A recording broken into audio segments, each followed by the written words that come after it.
This is so embarrassing for Keir Starmer. Yet another migrant who was deported to France under the one in, one out scheme has made their way back to Britain. And we are hearing rumours that there are many, many more migrants who have been deported under this scheme who are back in the north of France waiting to make their way back to Britain once again. You cannot make this stuff up. The government cannot even make a very simple policy to swap 50 people a week work. It doesn't sound that ambitious, sending 50 people back to France a week out of the many, many, many thousands that cross the channel. We're now on over 39,000 who have crossed the channel this year. To send 50 back shouldn't be that hard, but it is proving to be almost impossible for them. They can't seem to keep them back in France, it would seem. GB News have exclusively revealed this today. He came back on Remembrance Sunday, and I have to say, and I made a video about this yesterday, some of you will have seen it, that I thought it was just absolutely horrendous and a slap in the face to veterans to have, whilst there was this Remembrance Sunday service going on in Dover, for there to be, right as they look over their shoulder to the harbour in Dover, for there to be hundreds of men pouring in, invading the country that these veterans have sought to defend. These people invading the country, and also they are given a nice hotel, they're given hot meals, they're given 50 quid a week on an Aspen card, days out, taxis to NHS appointments, you name it, they have it. But the veterans, they have to live on the streets with PTSD, and the government just says, sorry, we can't help them. Keir Starmer promised last year at party conference that he would house all of the veterans, but we are just yet to really see any progress on that whatsoever. We haven't heard a word from him, so it's pretty embarrassing.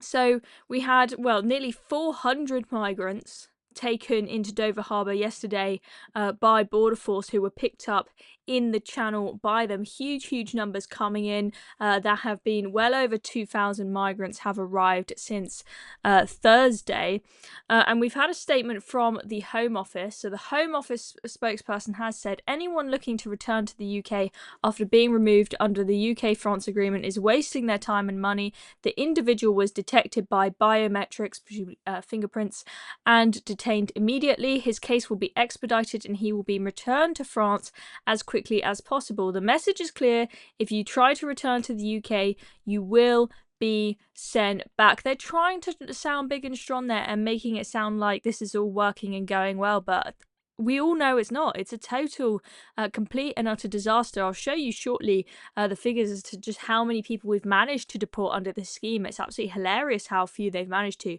But first of all, let's just remind ourselves of the previous guy who managed to return to the UK.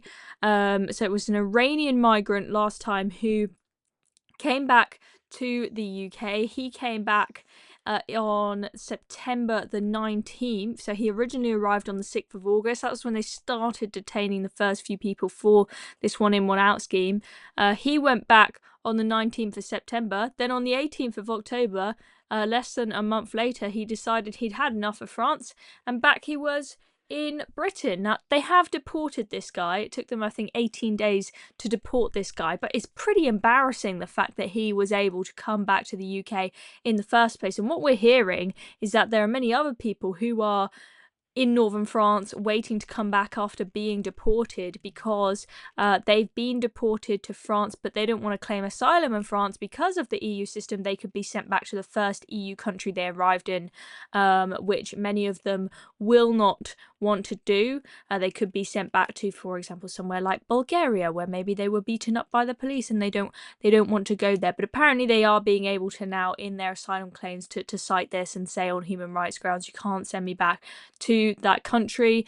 But apparently some of them, they're going to France, they're being given a hostel of some form to stay in Paris, but then even when they find out that they can't make an asylum claim there for whatever reason, they then don't have anywhere to stay, and hence they're making their way back to Calais. It's quite complicated, but there are various reasons why people are wanting to come back, and there's also the fact that they get a cushier life in the UK. They get a nice hotel, as I said, warm bed, food all sorted out, better than some hostel in Paris where you haven't got your own room potentially.